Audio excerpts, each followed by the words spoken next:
Suster, Bapak Ibu Saudara terkasih, selamat pagi berkah dalam. Selamat pagi berkah dalam. Nah, so kok ngantuk nih. Bapak Ibu Saudara terkasih, saya dulu ketika tugas di Wates, ya kadang tulan ke pantai daerah Krisik Panjatan, itu sebelah selatannya Romo Ivan. Kebetulan di pantai itu ada cukup banyak semak-semak dan sering dipakai untuk ya angon wedhus gembel. Nah, ketika saya ke sana, kebetulan ada orang yang mempunyai domba cukup banyak. Saya yairan gumun. Tak hitung dulu ada 35-an. Lalu dijumbar, saya kemejar, wah anak gue ini siji tak belah ya lumayan ya. Lalu wis mergo wis arep sore, yang punya kambing itu datang, hanya singsot seperti ini. Nah, lha wedhus sedol digengek, kupinge dekerut, goleki suarane mong singsot meneh. Nah, lalu wedhus-wedhus mau do mara goleki juragane sing singsot mau. Saya ilang. Wedhus iso titen karo suarane sing duwe. Saking penasaran, saya nyerai lalu nyoba singsot. Aku meneng wae. Oh, jan wedhus ya iki. Ora gelem manut aku. Nah, ternyata domba atau wedhus kambing itu titen dengan yang punya atau yang mengembalakannya. Sehingga kalau ada jenis suara seperti ini, oh ini mesti juraganku. Lalu, oh ini mangsane Bali, mereka lalu pulang. Nah, gembala mengenal dombanya dan domba mengenal suara gembalanya, sehingga terjadi relasi yang akrab seperti ini yang juga pernah diungkapkan oleh Yesus seperti kita dengar dalam bacaan Injil tadi. Konteks bacaan, Yesus sudah sekian lama membimbing, menuntun para muridnya dan juga mengajar dengan berbagai macam orang. Kali ini Yesus berjumpa dengan orang-orang Farisi dan tokoh agama Yahudi. Di hadapan mereka Yesus mengatakan, "Aku mengenal domba-dombaku, dan domba-dombaku mendengarkan suaraku, dan aku memberikan hidup yang kekal kepada mereka, dan tak seorang pun akan merebut mereka dari tanganku." Nah, Yesus mengatakan bahwa dirinya adalah gembala yang baik, yang bisa ngerengkuh, gemateni, yang bisa menuntun domba-dombanya, dan mengenal persis umat yang mengikuti dirinya, dan umat atau domba yang mengikuti juga mengenal dan punya relasi dengan Kristus. Nah, persoalan sekarang adalah kenapa Yesus mengungkapkan hal ini di hadapan orang Farisi? Ada satu alasan, yakni karena Yesus prihatin ketika menyaksikan praktek keagamaan Yahudi. Ada sebagian tokoh agama Yahudi mestinya menjadi panutan, menjadi teladan, menjadi pemimpin yang baik, tetapi ternyata tidak. Mereka adalah gembala-gembala umat, tetapi tidak menampilkan citra diri sebagai gembala yang baik. Hanya sibuk memikirkan diri sendiri dan tidak mau peduli kepada umatnya, bahkan ketika umat mengalami kesulitan dan tercerai-berai, mung dinengke wae. Nah, ini bukan citra gembala yang baik. Dan Yesus khawatir, jangan-jangan para murid, para rasul yang sedang mengikuti pendidikan ini besok juga hanya seperti itu. Nah ini kan Yesus gelisah. Maka sengaja ini diungkapkan baik kepada para murid maupun kepada orang Farisi. Harapannya apa? Supaya siapapun nanti yang akan mengikuti Kristus tidak cukup hanya menjadi domba-domba yang baik, tetapi juga menjadi gembala yang baik. Lalu bagaimana caranya supaya bisa menjadi gembala yang baik dan juga domba yang baik?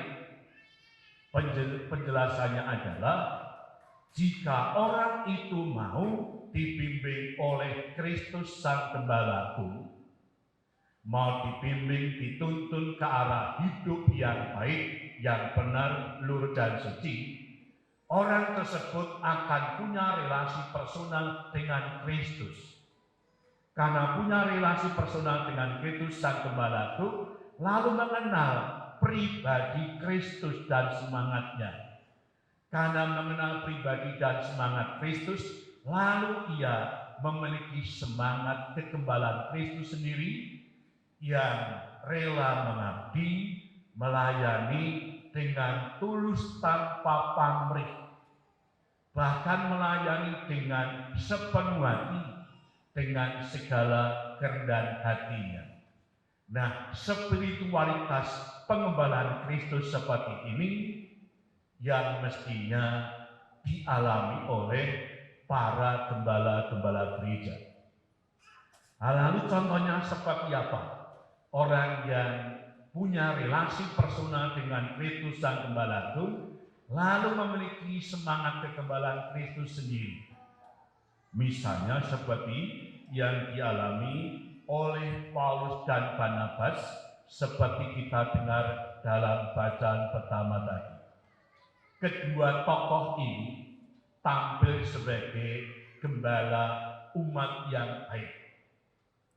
Ia membimbing, mengarahkan, mengajar, dan melindungi jemaatnya. Bahkan ketika jemaat mengalami kesulitan, mencoba dijaga dan dilindungi. Bahkan mereka toh pati, rela mengorbankan hidupnya demi domba-dombanya. Kenapa? Karena mereka telah memiliki semangat kegembalaan Kristus sendiri. Saudara, Bapak Ibu Saudara terkasih, mau dibimbing oleh Kristus Sang Gembalaku sehingga memiliki spiritualitas semangat penggembalaan Kristus yang rela mengabdi, melayani dengan penuh kasih tulus tanpa pamrih seperti ini yang mau diwatakan oleh gereja kepada kita hari ini. Kita adalah domba-domba Katolik Purbawadaya yang baik.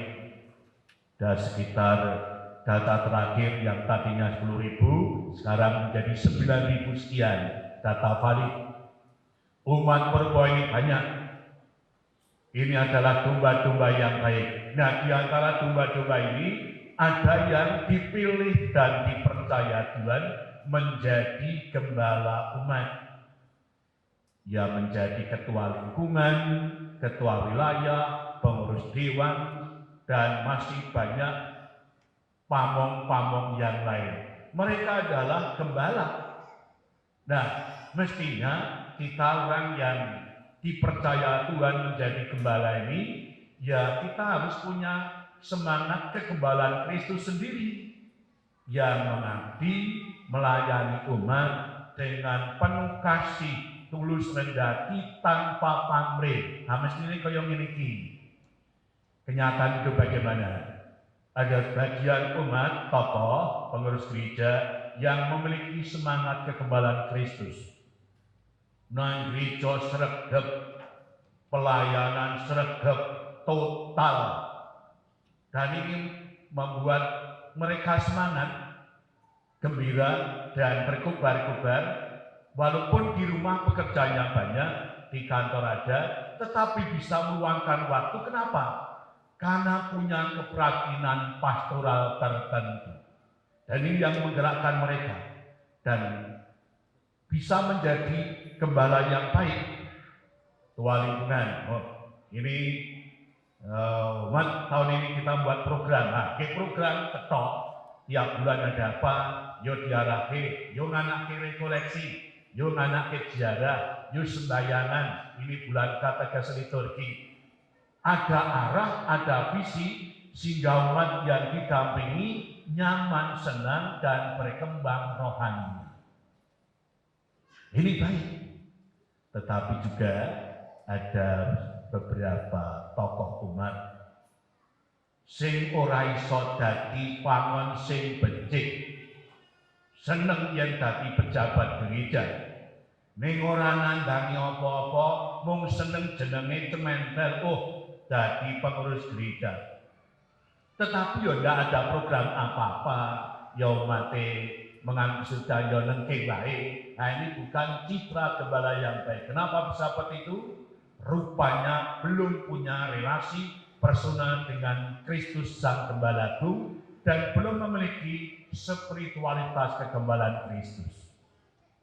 Hari ini adalah hari Minggu Panggilan.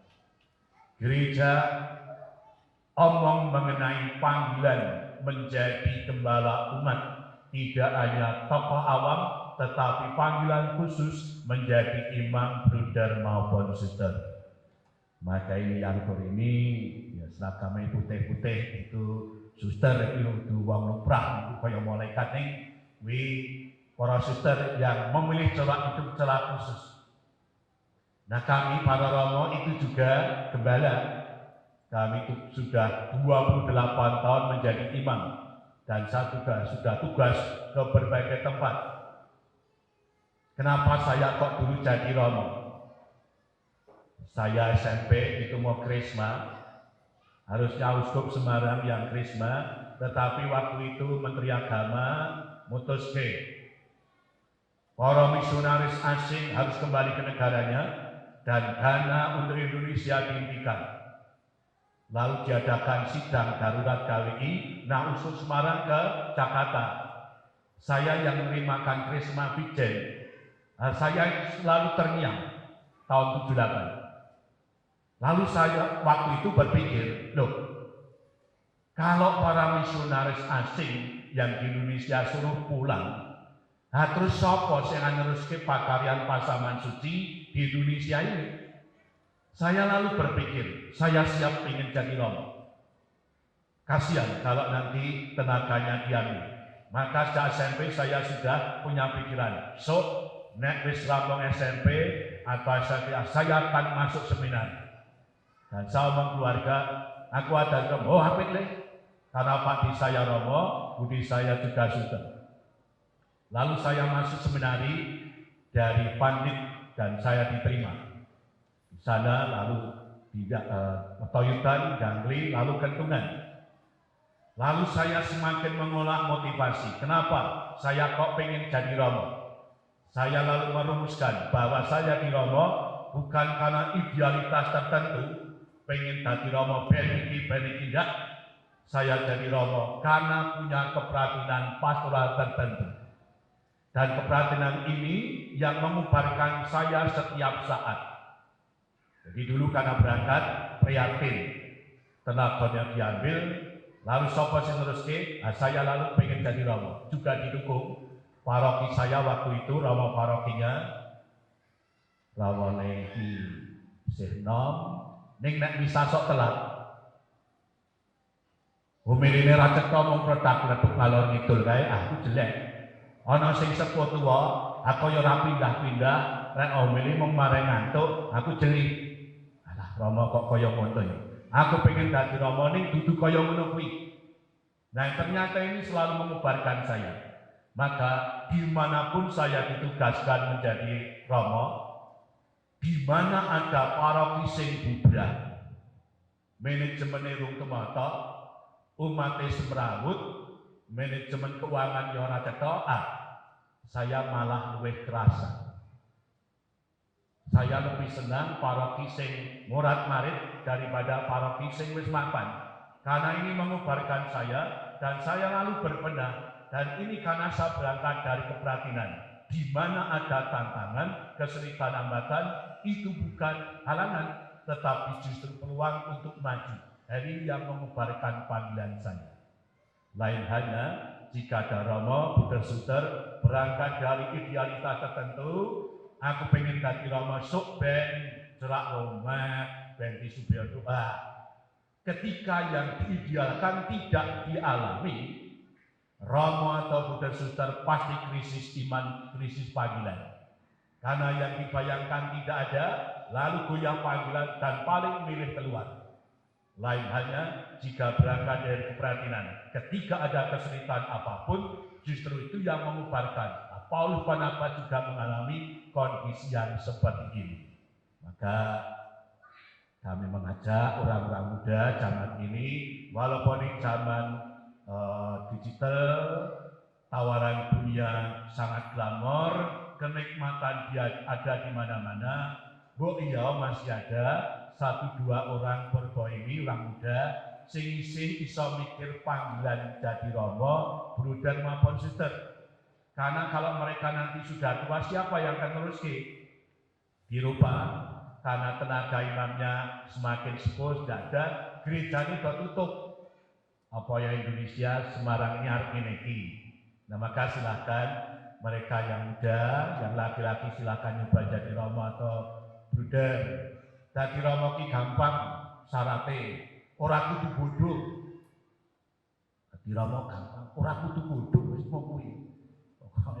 Rasa kudu bodoh, aku iso dadi Romo tegese kudu wong pinter. Jadi Romo ki ora kudu bodoh ning pinter. Jadi sing penting nyoba, Tuhan akan manggil. Nah maka dari bacaan ini, hari ini kita diajari gereja untuk merenungkan bagaimana orang Katolik mengenal Kristus Sang Gembala Agung, lalu mengenakan semangat kegembalaan Kristus sendiri dalam rangka pelayanan kepada orang lain. Maka ada 1-2 hal yang bisa kita renungkan baginya adalah pertama. Bagaimanakah corak hidup kita saat ini? Apakah kita tipe orang Katolik yang termasuk gembala-gembala yang baik, yang bisa mendampingi mengarahkan keluarga, atau tipe orang Katolik yang bukan sebagai gembala yang baik? Yang kedua, apakah semua anggota keluarga kita ikut terbuka, setia dibimbing oleh Kristus Sang Gembala Agung, atau ada 1-2 anggota keluarga kita yang sulit dibimbing Kristus dan akhirnya meninggalkan gereja? Dan terakhir, bagaimana agar kita terbuka dibimbing oleh Kristus Sang Gembala Agung supaya kita memiliki semangat kegembalaan Kristus dalam rangka membimbing, menuntun, melayani orang lain. Kemuliaan kepada Bapa dan Putra dan Roh Kudus.